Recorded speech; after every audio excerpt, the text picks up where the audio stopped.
pakiramdam. Ito naman ang ultimate Gen Z barkada na deserve nating makasama at mapakinggan. We've got the cast of Tabing Ilog, the Musika. We got Akira, Jordan, Benedict, Vibery, Omar, Titin, Kiara, Andy, Sheena, Adrian, Jude, and Angie. Bumati naman kayo sa Madlang people. What's up, Madlang people?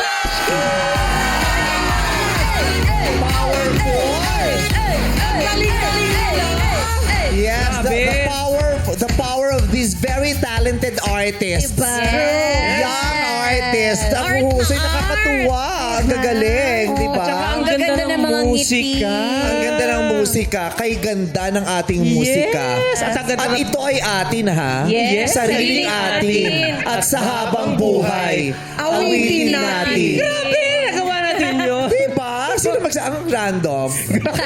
Music by Sir Vince D. Jesus. Yun Ay, yung ang narinig natin kanina. ganda. Uy, anong pakiramdam ninyo? Part kayo ng iconic na musical na Tabing Ilog na syempre sumikat din sa telebisyon. At ngayon ay binubuhay niyo sa entablado. Yes, Vibery. Sobrang masayang-masaya po kami kasi syempre lahat talaga kami naging close during this. Kasi rerun na siya. So we did Tabing Ilog the Musical last year and this is the second run. So sobrang masaya kami and sobrang excited kami na mapanood ninyo sa teatro. Same cast ba kayo? Mayroong bagong Ako po, bago po ako. Wow, ikaw pinakabata pa ng lagay na yan. Hindi, sobrang nakakakilig na mapasama sa legacy ng Tabing Ilog na umabot pa dito sa Gen Z yung Tabing Ilog True. legacy ng At ABS-CBN. nanonood yung original cast, no? Bumibisita talaga sila. Yes, Tinitingnan nila yung mga katulad counterpart nila. Na Jody, ganyan. Akira, ano bang role mo dito? Ako po si Rovic dito, yung ginampanan po ni John Lloyd. Sino ang kay abad mo dito? Ito pong nasa harapan ko po. Ay, dalawa sila. Alternate. So alternate si Joanna. Yes, Rovic din po ako Ayun dito. po, yun din. John Lloyd. And alternate din namin si Bini Joanna as kay Abad din po namin as Eds. Ang saya. Angie, ikaw ano naman ang role mo? Ako po, yung role ko po is si Corinne. Na dati po si Miss Desiree yung nag-ano. Sexy ka ba dito sa play?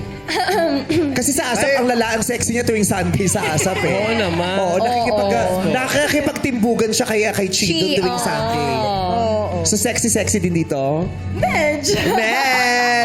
Manood tayo. Palaban. Ikaw naman, Andy, ano namang masasabi mo? Ako po yung pinoportray ko po si George, yung role po ni Miss Jody Santa Maria. Yun po, sobrang honored po talaga ako na maging parte sa Tabing Ilog kasi ang dami kong natutunan and nadadala ko siya sa journey ko dito, sa career ko sa showbiz. Ano bang pinakapulot o pinaka-aral dito sa Tabing Ilog Musical? Sa barkadahan ninyo. Kasi yung show na yan sa TV, ang daming tinakal na issues niya ng kabataan di ba? Pero Pagkakaibigan. same ba? Or syempre iba na yung ganap dito sa play? Sa totoo lang, ang ganda kasi Filipino pa rin siya. Yung Filipino values natin naman parang kahit papano, hindi talaga nagbago kahit na lumipas yung panahon. Yung mga titos at titas natin, mga magulang natin, parang yung ibinahagi nilang aral sa mga Gen Z at sa mga iba pa, sa munod na henerasyon ay talagang evident pa rin hanggang ngayon. At yun ang isa sa gustong ipakita ng Tabing Ilog na kahit lumipas ang panahon, ang pagiging Pilipino pa rin po talaga.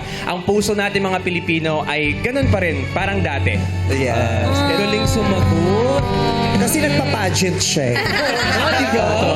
Isa lang yung tinatawag pala. Nagginoong Bukawi dati yan bago naging artista. Taga-Bulacan pala siya. Correct. Sumali na ng ano yan ng ginoong potrero. Actually, Mr. Tagupan po talaga ako. Di ba? Mr. Dagupan. Napanood ko siya nung sumali siya ng Mr. Dagupan. Ang talent niya yun, na nag-debone siya ng bangus ng isang sa loob ng isang minuto, madedebone niya ang isang bangus. Yun ang naging mitya ng pagkakapanalo niya ng Mr. Dagupan. Congrats Congratulations sa inyo. At syempre, proud tayo kay Sheena. Yes! Nasa yung Showtime Online Our very own. Very own. Ayun yung mga classmates niya sa Showtime Online, yung nakasupport. Support sila sa kanya. Si Sheena and Kiara back-to-back music musicals kasi kagagaling lang nila sa Ben and Ben musical din. So back to back in them. One more chance the musical. Kasama ko po dun si Kiara as may alternate as Trisha. Grabe, napaka-talented nyo talaga at dahil dyan, i-invite nyo na ang lahat naman ng people na supportahan ang inyong musical show. Okay po, magandang tanghali po, madlang people. Kami po ang cast ng Tabing Ilog, the musical. Kami po ay muling magbabalik sa PETA Stage simula November 8 hanggang December 1 po yan. Ayan, kaya samahan niyo po kaming lahat, ang San Juan E. Barkada sa PETA Theater Center at siguradong mag-e-enjoy po kayo. Mabibili niyo po yung ticket sa premier.ticketworld.com.ph. At maaari nyo pong i-follow ang Teatro Kapamilya sa social media accounts. Meron po kaming Facebook, Instagram at TikTok. Just look for Teatro Kapamilya. Yes po, at isama ang buong tropa at pamilya at kita-kits sa PETA Theater Center for the ultimate bonding experience. Kita-kits, madlang people sa